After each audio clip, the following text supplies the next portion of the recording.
నమస్తే, welcome to hit TV. నేను మౌనిక. ప్రస్తుతం మనతో ప్రముఖ గైనకాలజిస్ట్ అండ్ అలాగే ఇన్ఫెర్టిలిటీ స్పెషలిస్ట్ చింతా చాందిని గారు ఉన్నారు. వారితో మాట్లాడదాం. నమస్తే మేడం. నమస్తే. ఎలా ఉన్నారు? I'm good, thank you. మీరు ఎలా ఉన్నారు? ఐఎమ్ గుడ్ అండి, thank you.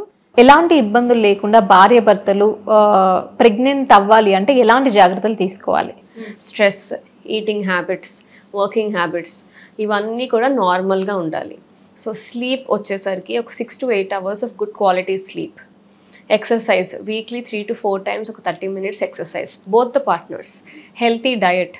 So healthy diet అంటే ఏంటి? Refined sugars, fried items, junk food and fast food ఇలాంటివి అవాయిడ్ చేసి ఎక్కువ హోల్ గ్రెయిన్స్, లీన్ ప్రోటీన్ అంటే చికెన్, ఎగ్స్, పనీర్ ఇలాంటి వాటిలో ప్రోటీన్ ఉంటుంది.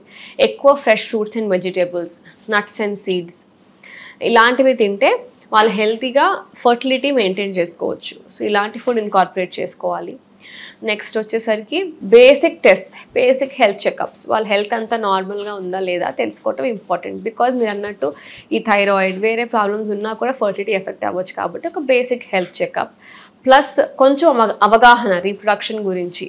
ఏ టైంలో కలిస్తే తొందరగా ప్రెగ్నెన్సీ రావచ్చు, అసలు ఓవ్యులేషన్ అంటే ఏంటి, ఏ టైంలో ఇంటర్కోర్స్ చేయాలి, ప్లస్ ఇంటర్కోర్స్ తర్వాత ఎలాంటి జాగ్రత్తలు తీసుకోవాలి, ఇలాంటివి తెలుసుకుంటే better.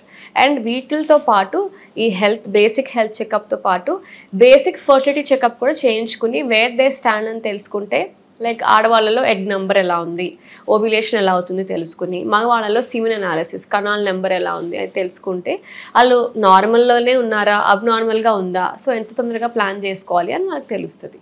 So I would say healthy life style, తర్వాత avoiding too much stress and getting a basic fertility checkup.